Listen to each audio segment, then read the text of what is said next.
Oke, maaf ya baru ketemu. Hmm, Share screen. Ini udah lengkap juga ya, 52 orang ya. Oke, jadi bagi yang baru masuk ya, tadi tuh saya bilang tugas pertemuan 3 belum diupload. Materi pertemuan 3 juga belum diupload ya. Nah, untuk tugas pertemuan 3 saya kasih contoh ya. Saya kasih contoh. Ada soalnya seperti ini nih. Rutilan, rutilan tinon gitu kan nama senyawanya. Ini strukturnya, ini nama senyawa. Pointernya kelihatan nggak sih? Atau apa nama itu? Mos. Maksudnya kelihatan, Pak. Kelihatan ya? Kursornya Kelihatan kelihatan. Kursor, Pak, ya maaf, kursor kelihatan ya. kelihatan Pak, Ini kelihatan. strukturnya, ini nama senyawa, ini adalah pengukuran pada pelarut etanol menghasilkan panjang gelombang 234, 257, 293, 494, dan 525. Soalnya seperti ini, mungkin ada 5 soal mungkin nanti ya. Nah, bagaimana cara mengisinya? Atau yang bunyi soalnya seperti ini bunyi soalnya. Pak, yang pertama, ini bocoran cara ngisinya ya biar seragam. Yang pertama apa namanya itu tentukan transisi elektronik, jenis transisi elektronik ya, jenis transisi elektronik. Nih, apa aja transisi elektronik itu? Misalkan dari N ke pi bintang, sigma ke sigma bintang gitu ya, dan seterusnya.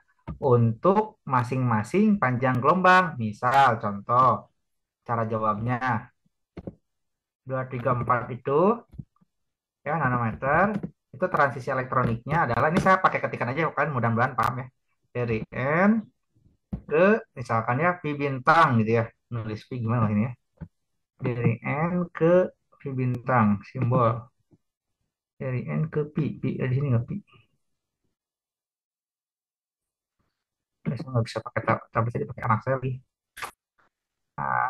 Ya oke, angka aja lah ya, dari N ke pi bintang misalkan gitu ya. Terus yang 257 nanometer itu apa ya, itu transisi elektroniknya. Yang kedua, tolong tentukan jenis pitanya, jenis atau klasifikasi pita, klasifikasi pita ya. Kayaknya di contoh di PPT juga udah ada sebenarnya. Jadi 234 nanometer itu misalkan pita apa? B atau benzenoid gitu ya. Ya, berarti yang 257 apa gitu kan ya.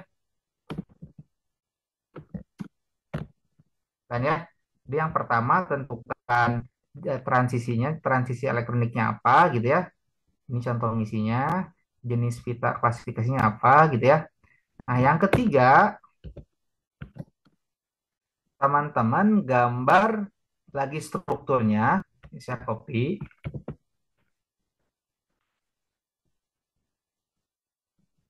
gambar lagi strukturnya, tapi tanpa harus ada ini, strukturnya saja. Yang ketiga, teman-teman tandain tuh apa namanya itu apa pita-pita tersebut. Ini masih berarti masih masih ini ya, tandain pita-pita ini masih soal nomor 2 berarti ya. Tandain pita-pita tersebut menggunakan warna gitu ya. Saya nggak bisa pakai tablet ya. Sebentar, sisipkan. Apa namanya itu? Pensil itu mana ya? Desain, tiny, tiny. Misalkan pakai warna hitam, bahwa benzenoid itu adalah misalkan ya, ini benzenoid itu ini nih, gini misalkan ya. Ini pita benzenoid ya. Terus misalkan jenis pita apa? Pita N atau pita R radikal, gitu kan? Radikal misalkan bisa aja dari sini, ini radikal gitu ya. Pita apa lagi? Misalkan pita etilenik misalkan gitu ya. Misal, misalnya bermisal ya, ini contoh etilenik misalkan gitu ya. gitu kan. Paham ya? Jadi apa namanya itu? Yang pertama ketika ada soal seperti ini nomor satu gitu kan ya, struktur nomor satu, pertama tentukan bukan A berarti ya A. Tentukan jenis transisi elektronik gitu kan pada masing-masing panjang gelombang. B-nya jenis atau klasifikasi pita, pita benzenoid, apa ada pita radikal, pita konjugat, pita K, konjugasi, pita etilenik gitu ya. Berikutnya gambarkan seperti ini. Jadi ya, harapannya nanti dengan 5 soal itu teman-teman bisa eh, memahami hubungan antara transisi elektronik, kemudian bisa memahami transisi elektronik hubungannya dengan jenis gugus fungsi ataupun jenis ya, konjugasi yang ada gitu ya. Dan teman-teman bisa memahami klasifikasi pita itu akan memudahkan ketika nanti penentuan struktur. Kebayang ya untuk tugasnya ya? Untuk Bayang. tugas apa namanya itu pertemuan tiga ya, pertemuan empat nanti beda lagi tugasnya, bukan ini nanti untuk yang pertemuan empat ya. Ini untuk pertemuan tiga, kebayang ya, gitu. Nah gitu, ini untuk pertemuan tiga, tugas pertemuan tiga, contoh menjawabnya ini kan kalau teman-teman direkam ya. Ini tugas pertemuan tiga, cara menjawabnya seperti ini, jadi biar seragam semua orang ya, biar seragam. Nanti strukturnya mungkin saya kasih minimal 5 lah ya, strukturnya serta data panjang gelombangnya minimal 5. Dan nanti saya gambar pakai ChemDraw. Ini kan main crop-crop aja ya.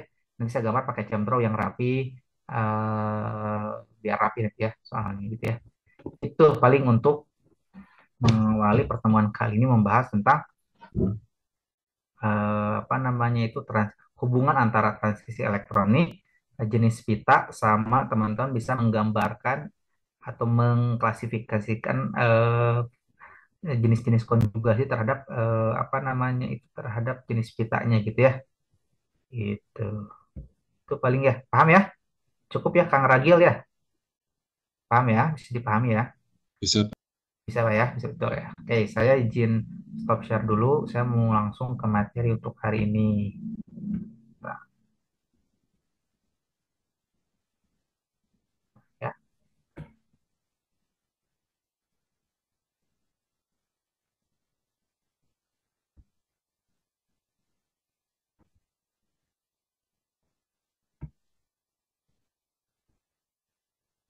Oke. Bentar, materi ya.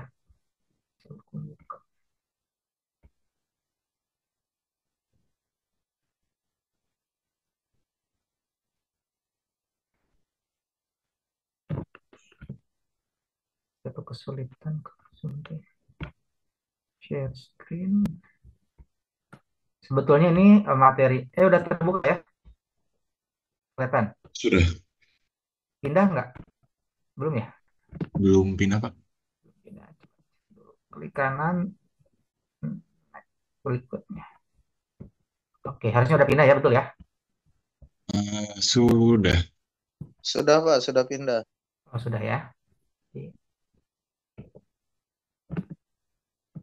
Ini saya suka kesulitan buat mindahin apa. Nah, jadi sekali lagi kalau kita berbicara tentang Woodward gitu ya, nah dia peraih Nobel yang bisa merumuskan atau memprediksi efek fotokromik gitu ya, substitusi pada buta DNA, dan terbatasnya dia uh, bisa merumuskan itu untuk yang ikatan rangkapnya yang terkonjugasi, maksudnya ikatan rangkap terkonjugasinya maksimal 4, di atas itu nanti ada pengembangan dari Pisser sama Scott. Tapi nggak tahu ya apakah Pisser dan Scott itu dapat Nobel atau tidak, nggak tahu. Biasanya ya orang pertamanya sih gitu ya yang dapat Nobel. Tapi nggak tahu apakah Pisser sama Scott dapat Nobel atau tidak ya. Tapi dua-duanya penting gitu ya, Pisser Scott, penemuan dari Pisser itu yang melanjutin dari Woodward itu penting. Nah ini udah dijelasin saya rasa kemarin bahwa aturan dari DNA menurut Woodward itu terbagi atas kerangka dasarnya dulu, apakah hetero atau homo anular. Dia memiliki apa panjang gelombang maksimum yang berbeda. Kemudian ketika ditambahkan double ikatan rangkap terkonjugasi, ditambahkan alkil, ditambahkan substituen-substituen lain seperti halogen, apa namanya itu sulfur gitu kan, ataupun apa aseton gitu ya, keton itu ditambahkan berbagai angka gitu ya untuk menunjukkan penambahannya gitu ya. Nah, ini contohnya ada Cholesta 24 Biena. Kemudian dia memiliki harga dasar yang berbeda karena tadi dia berjenis heteroanular. Sedangkan kalau Cholesta 34 35 Diena dia memiliki base-nya itu 253 nanometer. Nah, ditambahkanlah tuh apa nama itu eksosikliknya ada satu tambahin 5 nanometer. Kemudian tiga ring residu, berarti kan tambahin 15 3 kali 5 15 nanometer gitu ya. Oke, berarti ini pun bisa dihitung, yang ini pun bisa dihitung harusnya. Senyawa satu, senyawa dua, senyawa tiga bisa dihitung gitu ya. Mungkin nanti tugas berikutnya adalah Woodward gitu ya. Tugas tadi kemarin yang tugas pertemuan 4 eh, kemungkinan besar nanti akan teman-teman disuruh menghitung panjang gelombang maksimum dengan metode Woodward ataupun yang Fisher Scott gitu ya, untuk pengembangan dilakukan oleh Fisher. Itu penting saya rasa. Yang juga sama, di harga dasarnya 253 jelas karena dia koma anular, terus ada 4 residu cincin ya gitu ya. Terus ditambahkan 2 ikatan rangkap di luar lingkar gitu. Ikatan rangkap di luar lingkarnya ada 2 gitu. 2. Kemudian ini ada pengecualian, kan udah dijelaskan ya. Tetap ada pengecualian. Nah, kemungkinan ini aturan cara menghitungnya sebetulnya seperti ini. Kenapa dia bisa menentukan panjang gelombang maksimum? Kemudian juga udah dijelaskan, tapi ini berguna ketika ikatan lengkapnya maksimal 4 itu yang Woodward. Tapi untuk di atas itu dia menggunakan apa namanya itu Fisher Hunt gitu ya. Ini untuk likopen dicontohkan kalau ada likopen bisa menghitung panjang gelombang maksimum untuk likopen, bahkan dia bisa menghitung nilai absorptivitas molarnya gitu kan sampai dengan berapa tadi 19,1 10 pangkat 4 gitu, dan ini hasil observasi atau pengukuran alatnya juga mendekati ya 18,6 atau penguku apa prediksi atau kalkulasi atau prediksi hampir mirip dengan observasi atau pengukuran alat. Nah itu tepat gitu ya. Begitu sama untuk beta karoten nanti dipelajari untuk dihitung. Nah ini serapan khas alkuna lebih kompleks dari etilen. Alkuna berarti ikatan rangkap eh, tiga, gitu kan? Ikatan rangkap tiga, apa namanya itu terkonjugasi memberikan serapan UV dekat dengan struktur halus. Hmm, ya kalau jelas ya, kalau transisi elektroniknya dari akibat transisi elektronik dari pi ke pi bintang, contoh senyawanya misalkan 24 heksa diuna gitu ya, dia memiliki panjang gelombang 227 akibat dari pi ke pi bintang. Emang ya dari pi ke pi bintang, terus okta triuna, berarti kan ada tambahan konjugasi satu gitu ya, satu tiga satu ikatan rangkap tiga, dia ya sama nambah 268 gitu ya, nambah 268 ketika tambah alkunanya lebih panjang ya, 24 2468 deka tetra una juga dia 36 sama itu seperti yang kata rangkap 2 ini. Keton dan aldehid jenuh memberikan 3 serapan. Oke, keton, kita ketika berbicara keton gitu ya, dia pasti ada pi ke pi bintang ya karena ada ikatan rangkap, berarti kan ada pi kan 150 ya karena memang walaupun dia pi tapi tak ada konjugasi tuh dengan gugus sebelahnya kan, makanya dia cuma 150. Tapi kalau dari n ke pi bintangnya, n ke pi bintang n tuh berarti dari mana? N tuh pasangan elektron bebas di sini, ada transisi elektronik ke ikatan pi-nya, pi bintangnya. Nah, itu pi bintang dari 300 meskipun rendah nih absorpsi molarnya biasanya. Kalau rendah kadang-kadang tidak terbaca. Nah, kalau N ke sigma bintang jelas ya, ada karbonil kan di sini juga ada sigma bintang, ada ikatan sigmanya, jadi dia terbaca di 190. Intinya kalau kita membaca di atas 200 lah intinya ya. Jadi kalau punya keton atau karbonil gitu ya, yang terbacanya ya pas yang di atas 270. dan dia rendah biasanya absorptivitas molarnya ya, atau absorbannya rendah lah, gampang absorbannya rendah biasanya. Tapi dia muncul gitu sebagai ciri khas adanya karbonil gitu loh. Itu ya kalau di sebagai ciri khas adanya karbonil, itu ada karbonil, keton atau aldehid gitu ya. Nah, aseton gitu kan dari N ke pi bintangnya yang dimaksud ya. N ke pi bintang itu berarti dari pasangan elektron bebas ke ikatan rangkapnya, apa namanya itu, transisi elektroniknya dari N ke pi bintang pasangan elektron bebas, elektronnya naik satu tingkat atau naik beberapa tingkat ke level energi yang tinggi di pi bintang gitu ya. Ini gimana cara bilang ini? Oke, contohnya aseton 279 gitu kan ya. Gugus ketonnya etil metil keton 279 berarti tidak ada pengaruh tuh etil metil kan di samping-samping kan metil keton. Tapi ketika berbicara di isobutil keton, nah, dia ada pengaruh ke 288. Coba gimana kalau cara gambarin di isobutil keton ya. Nah, terus asetaldehid, berarti udah berbeda jenis ya. 290, berarti di pinggir-pinggirnya ada H, berarti gugus samping mempengaruhi itu. Kalau untuk asetaldehid, walaupun sedikit ya, uh, cuman ada apa propionaldehid ke asetaldehid cuma beda 2 nanometer. Tapi rata-rata sekali lagi absorptas molar atau absorbannya dia rendah.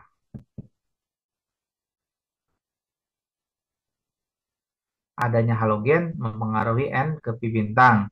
Karena di sini akan membentuk apa namanya itu halogen tuh interaksi antara halogen dengan kalau halogennya F bisa dibilang ikatan hidrogen, tapi kalau halogennya itu ClBr(I) itu ikatan halogen saja, interaksi halogen gitu aja itu dengan si oksigennya gitu ya, akibat adanya efek induksi ataupun resonansi. Kalau induksi karena dia dua ikatan ya dekat, dua ikatan dekat berarti dia induksi. Kalau resonansi berarti pasangan elektron bebasnya bisa mengalami atau pasangan elektronnya bisa mengalami resonansi ke arah karbonil. Makanya ada pengaruh terikatnya halogen terhadap panjang gelombang maksimal gitu ya.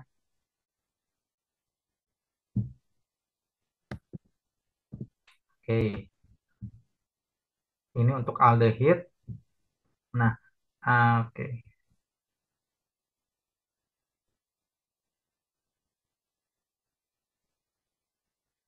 Nah, asam asetat itu eh, CH3 COH ya berarti ya. Eh, Kenapa dia dapat 204, terbacanya 204 ya. Kalau asetaldehid mah 293. Kemungkinan yang terbaca untuk asam asetat itu ya, sebetulnya dia ada sebetulnya di panjang gelombang 293 ini, cuma rendah banget. Yang terbaca 204 ini adalah dari N ke sigma bintang yang kemungkinan yang terbaca 204. Bukan dari N ke tapi N ke pi bintang ya. Hmm. Tapi kalau NKP bintang idealnya sih di 290. Ini efek dari hmm, penarik elektron apa? Penarik elektron dari hidroksi gitu ya. Nanti saya tip. Asam asetat 204. Sebentar. Hmm.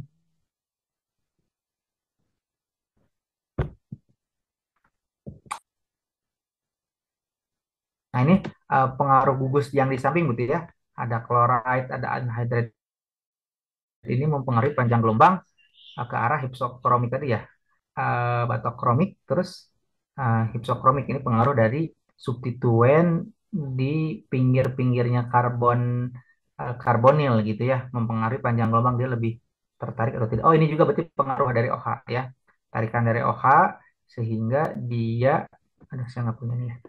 Gimana ya, pensil. Kalau kita berbicara asetaldehid, asam asetat. Oke, kita bandingkan ya, coba ya. Coba bandingkan asetil chloride sama asetaldehid lah. Gugus utamanya aja ya. Nanti gambar pakai ini deh. Tabletnya dia pakai anak saya lagi. Jadi gugus samping mempengaruhi.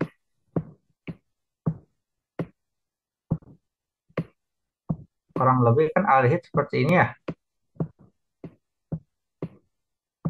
Kurang lebih misalkan asetil chloride atau asil hadida kali ya. Misalkan gugus sampingnya, aduh, apa?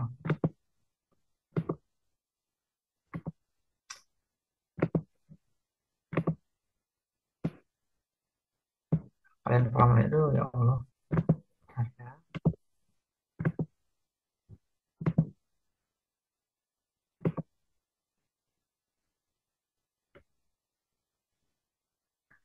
Kan ini asil halida. Nah, gugus-gugus di sini mempengaruhi ternyata terhadap transisi elektronik eh, N ke pi bintangnya yang harusnya muncul umumnya di 290, tapi karena gugus-gugus di samping ini gitu ya, dia mempengaruhi apakah lebih ke kanan atau lebih ke kiri. Rata-rata lebih ke kiri kalau dia aseton, berarti kan aseton tuh metil ya, aseton.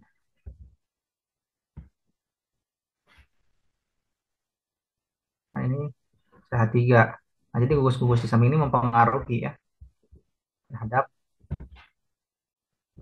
kan gitu ke pergeseran panjang gelombang eh, panjang gelombang dari N ke V bintang yang harusnya 290 kalau dia hidrogen, tapi kalau dia eh, apa namanya itu halida ataupun dia metil, dia bergeser ke arah kiri dan absorptivitas molarnya juga kecil. Oke, coba. Nah, ini pengaruh hmm,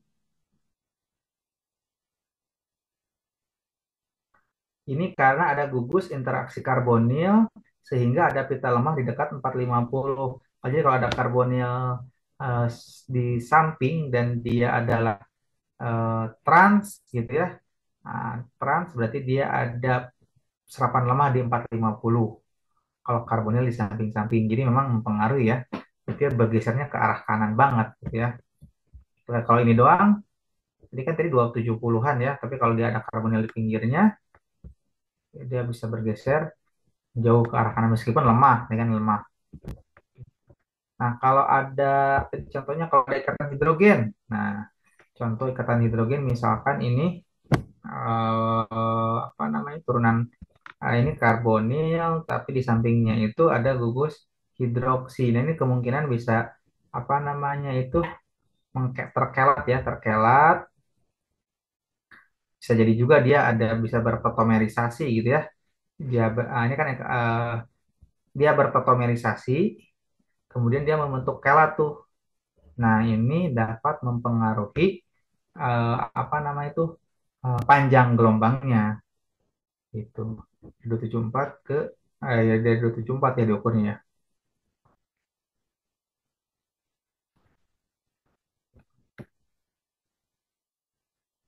Ini juga sama pembentukan enol juga mempengaruhi panjang gelombang asalnya N ke pi bintang aja gitu ya, tapi ketika ini kan N ke pi bintang aja kan yang harusnya 230 270 sampai 300 gitu kan pada umumnya kan gitu kan ya. Tapi ketika dia bertautomerisasi gitu ya, membentuk apa enol, enol tuh enak, alkena ini alkohol jadi enol gitu kan.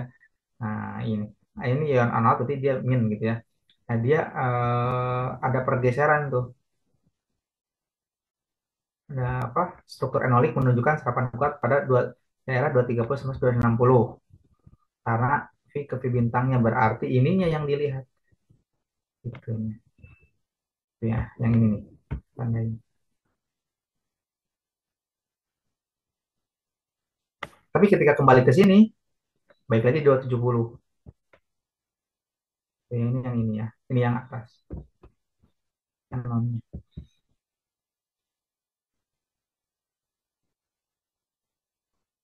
Jadi senyawa yang mengandung gugus karbonil di dalam konjugasi tadi dengan gugus etilenik gitu ya, tadi yang tadi enon tadi, yang ini enon itu. Enon tadi pitanya pita K, pita konjugat gitu ya. Berarti yang dilihat adalah konjugasi dari kalau tadi pita K, berarti pita K itu adalah gabungan konjugasi ini sama ini gitu ya. Kalau pita E ya ini aja. Kalau pita E ya ini aja yang dilihat gitu ya. Jadi kalau pita E yang ini saja gitu ya. Kalau pita K akibat konjugasi ke karbonilnya. Di sini kan tidak ada konjugasi ya. Tidak ada konjugasi. Ketika ada konjugasi, dapat dia menjadi pita K-nya. Kalau pita radikal ya karena tadi dari pasangan elektron bebasnya ya, dari salah satu karbonilnya. Nah ini kalau alkena, Pak, ikatan rangkap dua, kemudian ikatan rangkap dua terkonjugasi dengan salah satu karbonil, kemudian karbonil doang, itu ya kita lihat apa namanya itu eh, sampai naik 4 level gitu ya si elektronnya itu dari V ke V bintang tingkat 4 gitu ya. Jadi teman-teman banyak diperlihatkan data untuk mudah memahami. Nah, kalau untuk mudah memahaminya, gambarkan strukturnya. Metil, vinil, keton, gambarkan strukturnya seperti nanti. Tugas juga nanti ke depannya akan kayak gitu. Lihat konjugasi apa yang ada gitu ya. Lihat konjugasi apa yang ada. Kenapa ini sama ya? Ini materi dari dekat kita bukunya. Nah, ini contoh struktur, kemudian spektrum UV dan transisi elektroniknya gitu ya. Kalau teman-teman minta digambarkan, misalkan ini N ke P bintangnya mana ya jelas ya. Akibat ini ya, terbaca ini log E ya, bukan absorban, absorban pasti kecil ini. Terbaca di sini, gitu kan. Tapi kalau bicara V ke P bintang ya kita berbicara pita ininya. Gitu ya. Nah, masalahnya, saya kasih kasus misalkan gini, kasusnya itu ikatan rangkap ini nggak ada, dia keton doang. Berarti ini nggak bakalan muncul nih, gitu ya. Ini serapannya nggak bakalan muncul. Tapi ketika dia ada konjugasi, ini jadi muncul. Nah, ini contoh senyawa yang lain, benzofenon, dia menyerap sampai 340 ya. Terus dia menyerap juga sebenarnya ada dua nih. Ada dua 340 tuh ada dua nih. Ada maksimumnya itu di sini dan di sini ya dua. Karena kenapa? Salah satunya akibat dari N ke P bintangnya itu ya, walaupun dia lemah. Terus dia panjang lagi apa? Berikutnya dia mendapatkan 340 ini yang di salah satu ini karena konjugasinya yang semakin memanjang dari cincin A ke cincin B. Terdapat konjugasi gitu ya. Konjugasi sehingga dia mendapatkan di 340 yang kecil ini salah satunya ya. Kalau ini ya 254-nya atau 260-nya ya akibat V ke V bintang aja gitu ya. Nih dari V ke V bintang dari aromatiknya gitu ya. Dan dia ingin menjelaskan tentang pengaruh apa namanya tuh pelarut ketika pelarutnya etanol bergeser ke arah kanan ketika setelah ke sana bergeser ke arah kiri itulah pengaruh pelarut. Jadi pengaruh pelarut juga mempengaruhi terhadap panjang gelombang maksimum. Kemudian ada yang namanya plafon, ada yang dibaca di 415, ada yang dibaca plafon itu di 435. Kalau total plafon itu karena jenis asamnya berbeda juga reaksinya dan itu mempengaruhi panjang gelombang maksimum. pH mempengaruhi panjang gelombang maksimum. Kalau ngecek total plafon itu ada yang 415. Kalau jenisnya nanti pakai asamnya kalau nggak salah misalkan natrium asetat misalkan. Tapi kalau pakai asam asetat kalau nggak salah beda lagi tuh 435 ya. Pokoknya panjang gelombangnya beda. Itu pengaruh pH, ini pengaruh pelarut.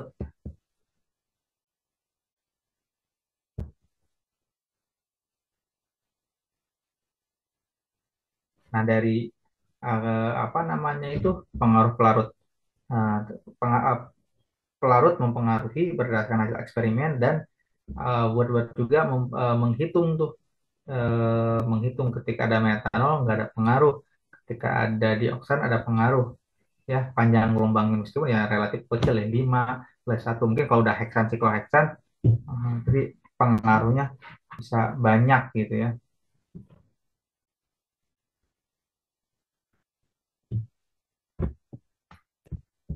Oke, ini base-nya 215 ya, dekat-dekat 213 ya. Ini akibat dari adanya ini. Alfa substituennya alfa ke arah sini, dia apa namanya itu, ada karbonil keton, maksudnya keton 10, ketika substituen B-nya ke arah sini dia cuman apa, bukan cuman ya, maksudnya metil atau alkil 12 gitu ya.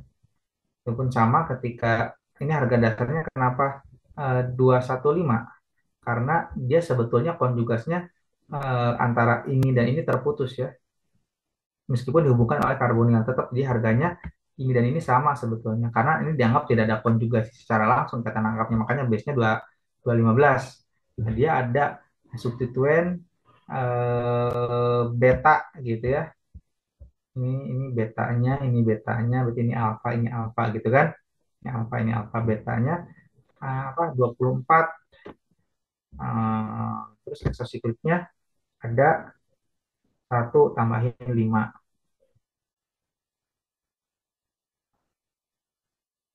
2 substituen beta. Jadi ini ke arah sini substituennya, ini juga ke arah sini alkilnya ya. Alkil ke arah sini satu, alkil ke arah sini satu. Jadi dua beta substituen. Ini pusat betanya di sini, beta substituen satu, beta substituen 24. Ini kok nggak ada serapannya nih substituen gitu kan? Ini kan beta aksen.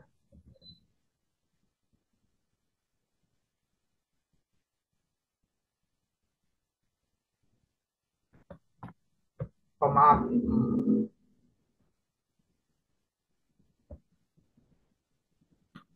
Nah, kalau apa namanya itu, ini pentanedion, dia 202, berarti karena memang cincin 5 ya, cincin 5 tidak cincin 6. Harga dasarnya juga berbeda 202, kalau ikatan rangkapnya cuma satu.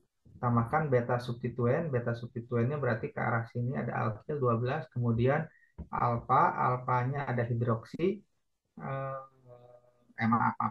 Apa namanya itu, karbon alfanya dia memiliki substituen hidroksi dan nilainya 35 ya, ini alfanya. Terus karbon betanya dia memiliki substituen satu, akhirnya berarti dia tambahin 12 tuh, 249. Nah, kalau cincin 5 tadi ketika dia ikatan lengkapnya satu ya, berarti 215 atau 214 harga dasarnya.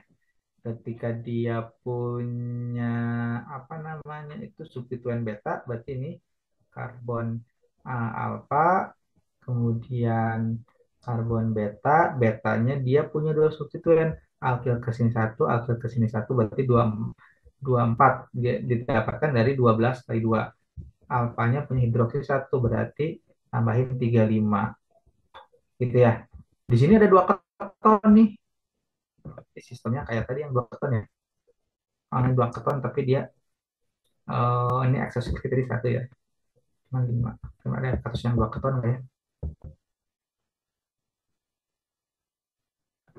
Lihatnya karbon alfa, karbon beta ya.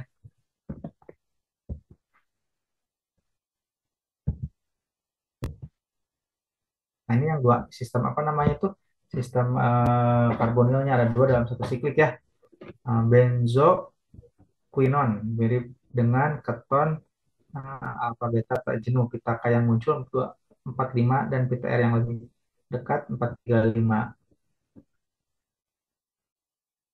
Saya rasa 435-nya akibat banyak kasus konjugasi, terus 245-nya akibat dari sistem aromatisitas dari si cincin ini sebetulnya didapatkan di 245 di darahan 245-an ya. Seperti aromatik pada umumnya.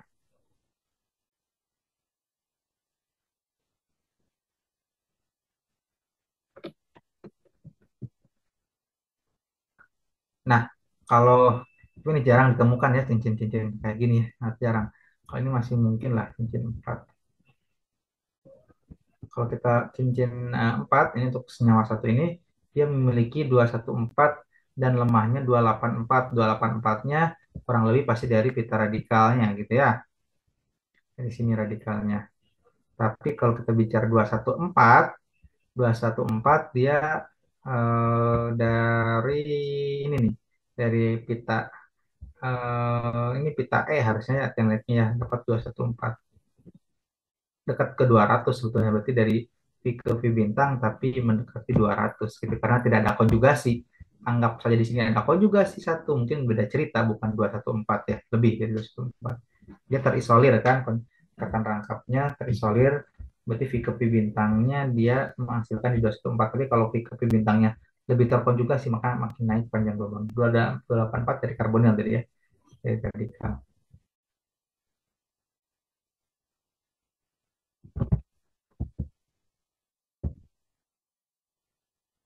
Nah ini 200 kita berbicara ini asam apa namanya itu karboksilat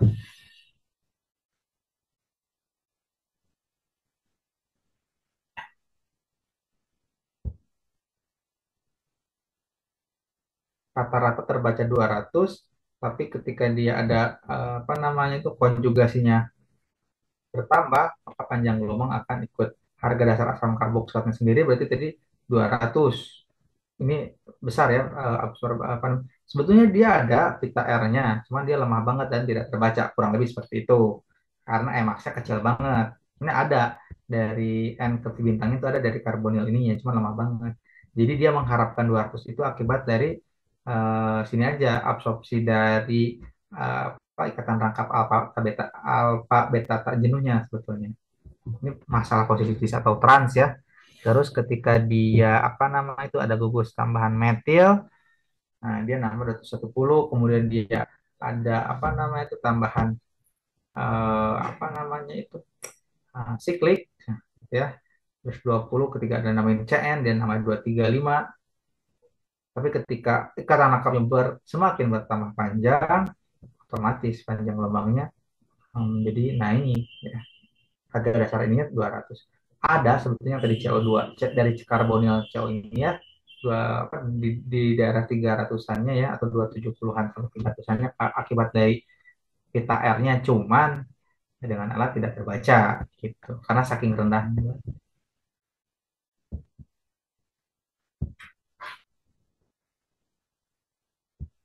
Langsung ke contoh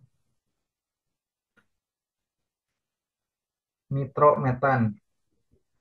Ini apa nama itu senyawa yang bagi gugus nitro gitu ya, substituen nitro. Biasanya kalau memiliki nitro rata-rata berwarna sih, beberapa senyawa berwarna ya. Hmm, ini kosong. Oke, yang pasti kalau dari nitro itu kan dia dari oksigennya itu sendiri ada pasangan elektron bebas ya. Nah itu transisinya dari N ke P bintang, berarti pita radikal. Kalau kita berbicara pita radikal, sekali lagi berarti kan dia di atas 270 harusnya ya, seperti CO karbonil gitu kan. Tapi nanti akan terkendala dengan apa namanya itu absorbansinya lemah gitu. Dia dapatkan nitropropen di 229. Nah, 229 itu dari propennya, dari alkenanya 229 itu sebetulnya. Nitronya juga menghasilkan sebetulnya mah di 279 70 ke atasnya seperti nitrometan. Metannya tidak menghasilkan ya karena sigma. Cuman nitronya menghasilkan 275, tapi lemah sekali tidak terbaca. 2 metil nitropropan juga ada nitronya menghasilkan 280 ya. Cuman ya tadi lemah. Tapi ketika nitropropen 235-nya yang didapatkan dari propennya sebetulnya. Nitronya juga di sini tidak disebutkan di 275-nya ya. Itu pengaruh contoh senyawa-senyawa yang ada nitronya ya.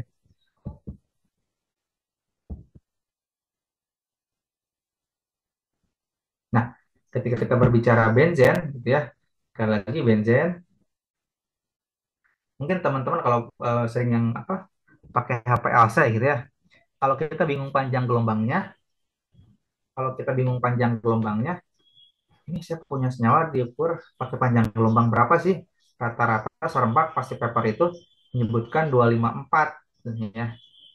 Selama dia ada aromatik 254. Jadi andalan kalau kita nggak tahu panjang gelombang maksimum untuk analisis kuantitatif pakai HPLC gitu ya.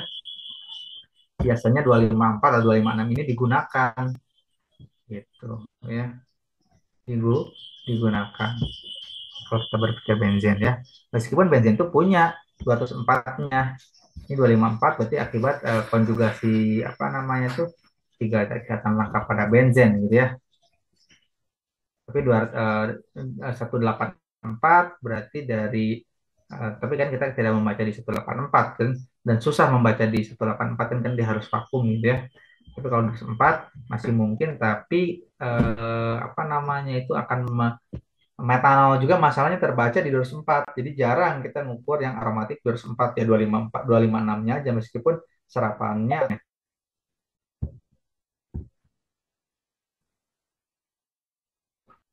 ini 256 ketika toluen pengaruh metil benzen pengaruh metil dia 261 karena apa namanya itu bisa membentuk senyawa seperti ini ya dari toluen itu sehingga dia ada konjugasinya sedikit berbeda dan terbacanya di 261.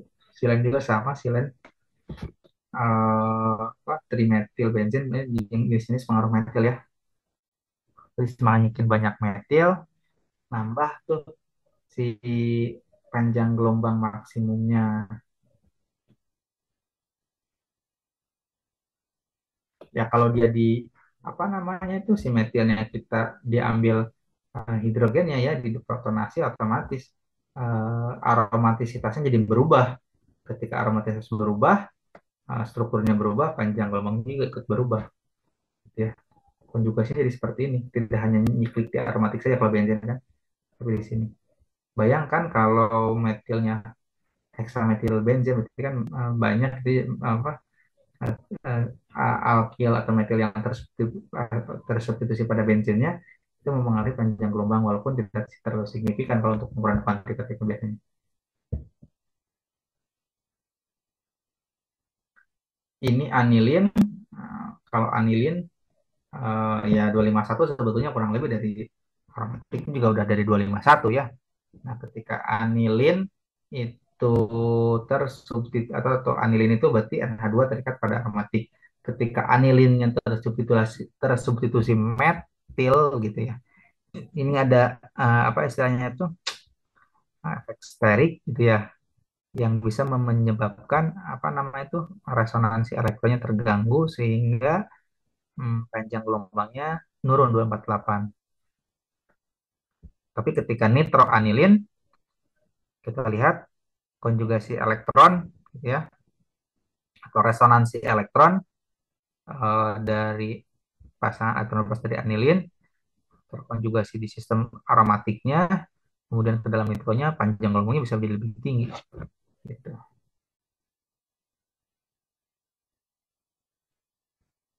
Kalau nitroanilin justru 260. Kenapa nih? Karena nitro itu tidak ada donor 260 ya sebetulnya mah dari kerangka dasar ininya saja sih sebetulnya. Jadi tadi dibilang ya kalau nitronya ada di 270 sampai 230 cuma lemah. Dan yang pitanya sangat apa absorptivitas molarnya sangat lemah mengandalkan pita air dari sini. Itu. Di sini tidak punya pasangan elektron sehingga dia tidak ada bisa yang dikonjugasikan seperti anilin gitu ya. Tidak ada yang bisa dirasasikan seperti anilin ya. Dia 260 yang mirip dengan aromatiknya itu sendiri 254 gitu ya, atau 256. Ini tabelnya apa namanya itu ya, karena ini aturan ya dicatat saja, disimpan saja. Nanti kalau ada struktur seperti ini kemudian tersubstitusi G-nya itu apa apa substituen atau G-nya itu adalah alkil HOH gitu kan ya, tadi tinggal tambahin aja lagi gitu ya. Parent chromophore-nya gitu kan, atau aromatiknya atau benzennya C6H5 itu memberikan dasar kalau dia gitu kan katanya G-nya itu OH ya tambahkan 23, jadi dasarnya 230. Tapi kalau dia aldehid 250, tapi kalau dia jenis G-nya itu misalnya ini apa aldehid 250, tapi kalau dia apa namanya itu alkil atau keton berarti ya alkil, atau ketonnya keton 246. Tapi ketika ada tambahan substituen pada posisi orto meta para gitu kan, contohnya ada hidroksi pada posisi orto atau meta terhadap ini ya, berarti meta itu satu dua, ini meta. Kalau orto itu sini ya nomor. Kalau meta orto ini meta, ini para terhadap nomor satunya di sini. Nah, ini beda. Ini mah tidak bisa dihafal ya. Ini mah ya ada catatan yang mungkin ketika ada soal ataupun ketika ada kalian ngukur spektrum UV, kok ini terbacanya misalkan di sini G-nya itu adalah OH, berarti kan asam karboksilat harganya 230. Oh, asam karboksilat 230, tapi ketika asam karboksilatnya tersubstitusi halogen misalkan ya, kebetulan saya penelitian juga tentang asam karboksilat. Eh, fluoro apa fluoro di sini ada posisi fluoro di sini di meta. Jadi saya udah tahu tuh panjang gelombang fluoro, apa ada saya punya asam karbonat ini ya. Saya punya fluoro di sini. Ya, tahu berarti kan panjang gelombangnya kan, ataupun fluoro atau kloro gitu kan ya. Dia ditambahkan ya nol kalau di meta itu, kalau dia ada fluoro atau fluoro di apa namanya itu di posisi para, dia pasti panjang gelombangnya 230 plus 240. Berarti ketika aromatik memiliki harga dasar 254, tapi akibat dia punya karbonilnya beda-beda ya, ada karboksilat, ada alit, ada keton, dia bergeser ke arah lebih rendah kan di bawah 254 ya.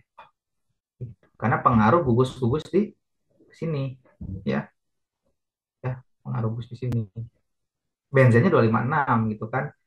Meskipun serapannya rendah, tapi ketika dia apa namanya itu ada aldehid asam karboksilat, dia berkurang dari 256 ke 246 atau ke 25 atau ke 230. Tapi ketika bertambah lagi substituen uh, halogen atau amino ya tambahkan saja panjang gelombangnya. Dan inilah ke spesialnya perhitungan Woodward ini gitu ya. Nah, ini kromofor induknya 254 jelas. 254 ya dari sini. Dari sini nih. Nah, segini ya. 254 itu jadi kalau benzen doang 256, tapi ketika dia terkonjugasi dengan karbonil keton di sini kan aseton ya. Berarti 246. Aseton tadi berapa aseton? Ya, alkyl O-ring residu G-nya. Berarti dia aseton lah ya 246. Jadi ini 246 nih harga dasarnya ini 246. Tapi ada residu di cincin orto. Berarti orto ya. Orto terhadap ini ya. Orto di sini nih plus 3. Ini kan ini satu orto meta para, orto meta para, orto dari karbon nomor satu ini, penomorannya dari nomor satu, dia ada alkil ya plus 3. Oh ada metoksi, metoksi di posisi para satu, atau orto meta para plus 25. Nah, makanya wajar ya buat dapat apa namanya itu penghargaan ya, atau apa, karena dia merumuskan hal dasarnya dulu gitu ya. Nah, ini 246 ya jelas saya 246 ya, tapi ketika dia ada tiga residu cincin di orto, nah berarti orto tuh orto, ini orto gitu ya. Tambahin 3 tuh. Terus ada orto 7 yang ini. Terus ada ya udah resolusi orto ini 3. Ada CL di posisi meta. Nggak ngaruh kalau di sini meta tadi meta itu CL di meta 0. Nggak berpengaruh. Tapi kalau CL-nya di atau CL-nya di para, anggap CL-nya di sini ya, beda. Berarti sel ini dia bisa menghasilkan panjang gelombang 246 tambah 3 tambah 7 tambah 10 gitu. Maaf, tambah 10 betul. Kalau CA-nya andai kata di sini posisinya di si para ya. Wajar ya dibuat dapat Nobel ya. Karena dia bisa merumuskan ini dan sama lagi dengan hasil pengukuran dengan hasil perhitungan ya. Itu.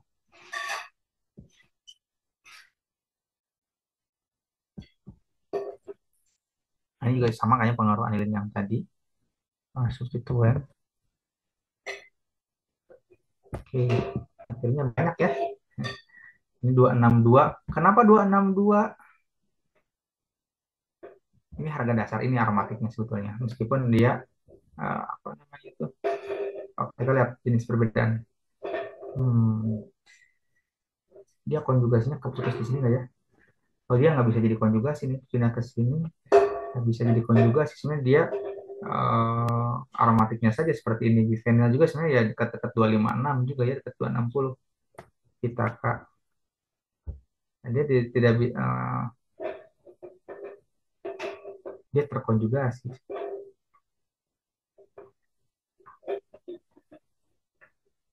Oke, masuknya dua kromofor, masuknya metilen di antara dua kromofor metilen, metil di antara dua kromofor dapat menghilangkan konjugasi. Iya, iya.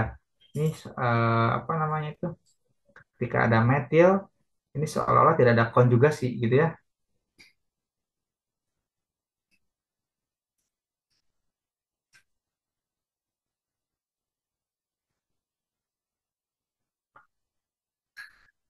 Ya, ini menghilangkan konjugasi ketika ada gugus metilen di antara dua kromofor. Ini kromofor, kromofor ini menghilangkan konjugasi.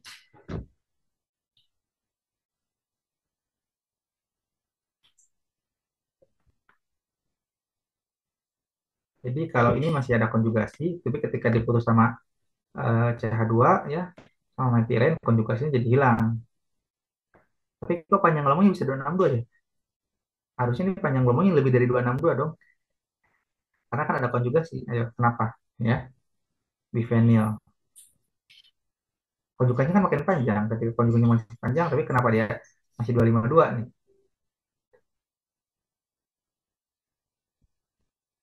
Ini ada substituen alkil ya, nambah lagi berdasarkan rumus tadi ya.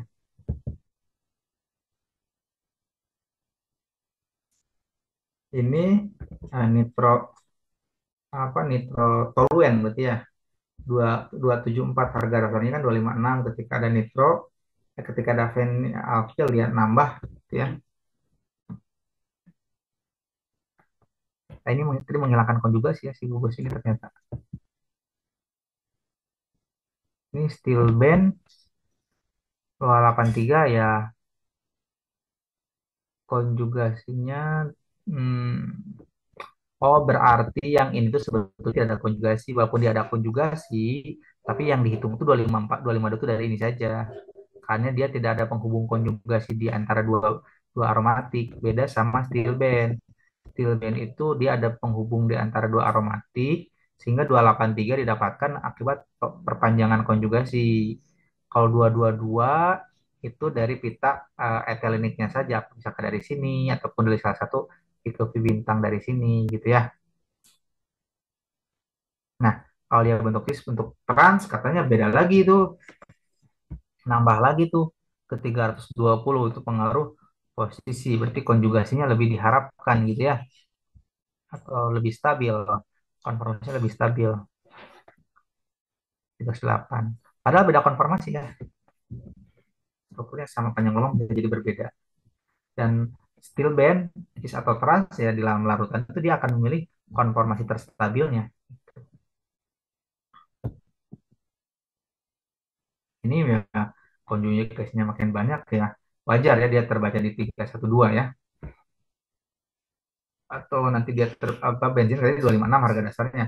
Tapi kalau naftalen wajar di 312 ya konjugasinya bertambah. Sebentar. Oh, habis. Oke. Yang mana? Bagus PVT-nya ya. Antrasen ya 375 ya karena semakin banyak kan itu aja sih. Konjugasinya. Contohnya ini ya. Mulai dari benzen 256. Ini kayaknya 240,0 ini ya. Iya, iya. Oh, ini satuannya angstrom ya. Angstrom. Ya berarti benar berarti bukan dokumen itu 2600 angstrom juga. Ya, ini 256-an lah ya kalau di 2 nanometer ya. Ketika dia nambah naftalen ya naftalen nambah, ketika penantren juga dia nambah konjugasi, antren juga nambah konjugasi, dan seterusnya sampai dia terbaca di daerah visible jadi berwarna nanti ya. Berapa lagi? Oh, dari kita ya. Nah, ini jenis-jenis aromatik ya. Penelitian saya aromatik juga namanya quinazolin. Ini kan quinolin. Kalau quinazolin itu di sini ada N. Nah, itu anti kanker, obat anti kanker gitu ya. Nah, dan pirimidin juga dia banyak digunakan untuk obat-obat anti kanker. Pirimidin, quinolin, quinazolin, nah itu banyak-banyak digunakan sebagai obat anti kanker. Ini contoh-contoh aromatik heterosiklik aromatik gitu. Piridin, nah berarti ini efek N gitu ya terhadap panjang gelombang. Senyara atau senyara heteroatom dalam hal tadi adalah N ya. Tidak hanya N, bisa oksigen, bisa sulfur gitu ya. Nah, merupakan gugus pemberi elektron atau penarik atau apa gugus penarik atau pendorong elektron. Pirol, piridin dipengaruhi substituen yang mana merupakan gugus pemberi atau penarik elektron, gugus. Ini secara kualitatif memberikan sedikit perbedaan pada serapan maksimum, sedikit tapi ya sedikit ketika jadi ada benzen, ini kan benzen tapi ada nitrogennya, berarti kan ada perubahan sedikit itu dari aromatik menjadi aromatik heterosiklik, itu ada pengaruh perbedaan sedikit panjang gelombang katanya ya. Ini kan benzen 256, tapi ketika piridin ya ngaruh-ngaruh dikit gitu ya. Ngaruh dikit. Nah, penjelasannya mungkin bisa dirasionalkan seperti ini ya. Adanya resonansi elektron dari heteroatom itu sendiri gitu ya, dari nitrogen misalkan contohnya ya. Kalau dia pirolnya tersubstitusi karboksilat gitu ya. Oke, saya rasa cukup ya untuk malam ini. Kayaknya tidak ada sesi tanya jawab ya. Jadi saya juga habis presentasi, sedang kelelahan hari ini. Insya Allah tugasnya setelah besok tuh pertemuan dengan yang reguler, saya upload materi yang pertemuan 3, terus tugas pertemuan 3, nanti dilanjutkan upload materi ini full yang Word, dilanjutkan nanti ada mungkin minggu depannya baru tugas pertemuan 4 baru diberikan ya. Terima kasih dari saya, mohon maaf ini tidak bisa ada sesi tanya jawab ya, kalau nanti ada yang ditanyakan teman-teman boleh jawab ya. Cukup ya dari saya. Oke, kita akhiri ya. Oke, terima kasih. Saya izin keluar ya. Terima kasih. Assalamualaikum warahmatullahi wabarakatuh. Waalaikumsalam warahmatullahi wabarakatuh.